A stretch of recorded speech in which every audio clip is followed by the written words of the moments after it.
Nakadaktang talakayin ang mga otoridad ngayong linggo kung sino ang dating PNP chief na nagpatakas umano sa grupo ni Alice Go at nasa payroll pa umano ng dating alkalde. Target namang ilipat sa Pasig City Jail si Guo ngayong araw alinsunod sa utos ng korteng may hawak ng kaso niyang qualified human trafficking. Pero hinihiling pa rin ang kampo ni Go na manatili siya sa PNP Custodial Center para sa kanyang kaligtasan. May unang balita si Mav Gonzalez. Ngayong araw nakatakdang ilipat si dismissed Mayor Alice Go sa Pasig City Jail pero hinihiling pa rin ng kampo niyang manatili siya sa PNP Custodial Center. Kahapon bumisita ang kanyang abogado para pag-usapan ang paglipat sa kanya at ang mga pagdinig na kailangang daluhan ngayong linggo. Sabi ni Attorney Nicole Hamila, kaligtasan ni Go ang pangunahing iniisip nila. Considering sa high-profile cases niya and yung nangyayari sa ngayon sa maraming mga cases or maraming mga court and Senate and Congress na hindi alam kung saan siya i-detain or what. So we are of the opinion na mas maganda na neutral ground, which is dito sa custodial. Ipinaalam na rin daw kay Go ang matrix na ginagawa ng Kamara na magpapakitang sangkot umano siya sa Pogo at Chinese Triad. Hindi niya alam kung ano yon, hindi niya masabi kung saan galing at kung ano yung basis. And sabi niya, sige pakita, tapos sasagutin niya. Pero sa ngayon clear siya na wala siyang kinalaman sa matrix. Maayos daw ang kalusugan ni Go pero stressed ito at nag-aalala sa pamilya niyang hindi niya nakakausap.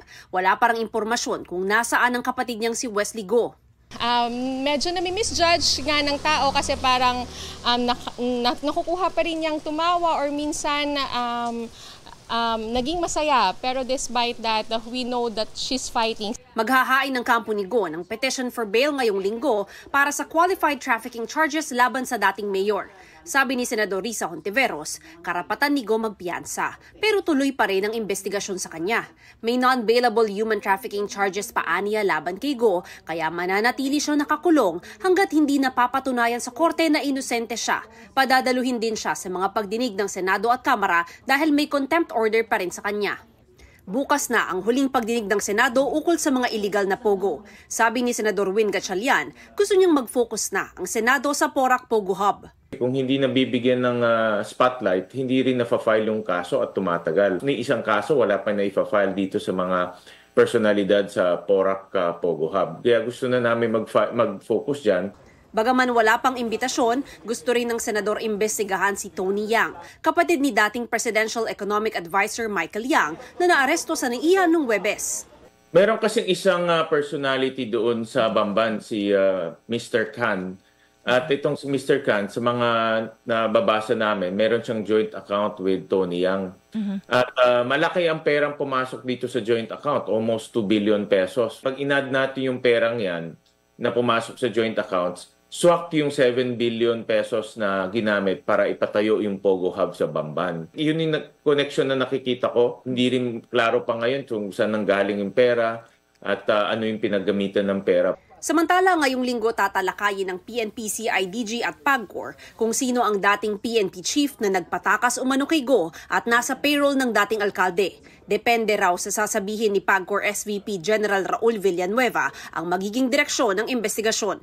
Kung wala naman talagang basihan, I think it is incumbent upon him to clear this issue, to be fair dito sa ating mga former chief PNP. Kung meron din naman nga po na mga ebidensya, kung isi-share niyang mga informasyon at pag-validate tayo at meron, ay wala tayong sasantuhin dito. Hindi lang ito within the confines ng issue ng trust and confidence ng ating mga mamayan. This concerns national security. Ito ang unang balita. Mav Gonzalez para sa GMA Integrated News.